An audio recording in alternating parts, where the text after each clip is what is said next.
So, another tragic story of a father killing his children, apparently from the QAnon conspiracy cult, what's actually a psychological operation, as I've said, because there's real no cohesion of belief within QAnon. They simply took every other conspiracy theory that they could find out there and pulled it into their system while placing Trump and other conservatives on that side, other nationals, uh, as the heroes, and all the leftists, all the Democrats as the enemies, as the pedophiles, as the reptilians. Uh, Whatever truth there is to all that, as I've always said, is bipartisan. It is simply within the ruling class, which is anyone who is wealthy, anyone who is a billionaire is in that class, no matter what their politics are. But still, how does someone on this, going down what they think is the path to the truth, following the search for the truth, end up so lost that they end up murdering their children? Well, the first place that they're going wrong, all of these people and everyone else who falls into a cult, well, the very first thing is that all of these conspiracies, all of these, extraterrestrials, angels, demons, spirits, life after death, other dimensions, time travel, all these, different things, they've been known about forever. Like, none of this is new. Many of it has been rebranded and re-explained in modern terminology, but that knowledge was always there amongst certain people.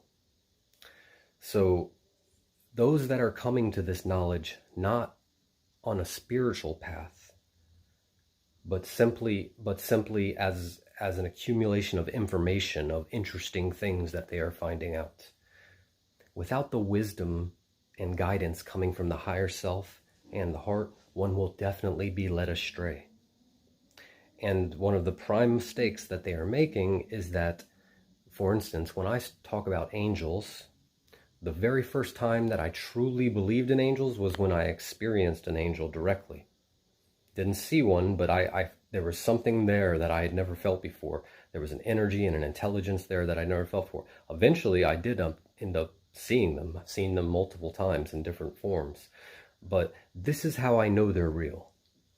Same with extraterrestrials. I started to see UFOs. I started to have experiences of being taken out of my body and contacting them in other dimensions. So I knew they were real then. So in this way, you cannot just simply read one conspiracy or another and decide with the rational mind what is true and what is not. Honestly, all things are true and not, depending on the perspective looked at them from, that you look at it from. So these things should come into your knowledge and through experience. They should be integrated into your belief system, your knowledge system, through experience. Without that, you are definitely lost. If you just believe a bunch of stuff that someone else told you or you read online, you're not only is it probably not true, because you're not going to have the guidance to know what is and what's not, but you're going to be reading it in a skewed way. They're going to be presenting it in a skewed way, probably, because that's the material you will gravitate towards. And you will then read it in an even more skewed way. It is simply not possible to understand higher dimensions from the lower dimension. You must expand into the higher dimensions first and learn about them there. It is possible for the ego to get some roadmap from the lower dimension to help guide itself to the higher dimension by either listening to those who have gone there or getting their own guidance and message.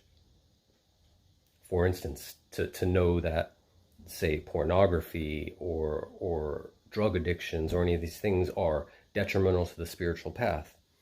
Then when one is doing these things and seeing detrimental effects in one's life, one knows, okay, this is what I probably have to do to eliminate, to change things. So a little bit of spiritual knowledge can, yes, help the ego get there, but to actually understand the higher dimensions, one must experience them. Love and light. Now, of course, in the mainstream media, we have people, latching on to the stories about these QAnon followers doing numerous insane things, saying insane things, believing insane things, and doing numerous violent actions.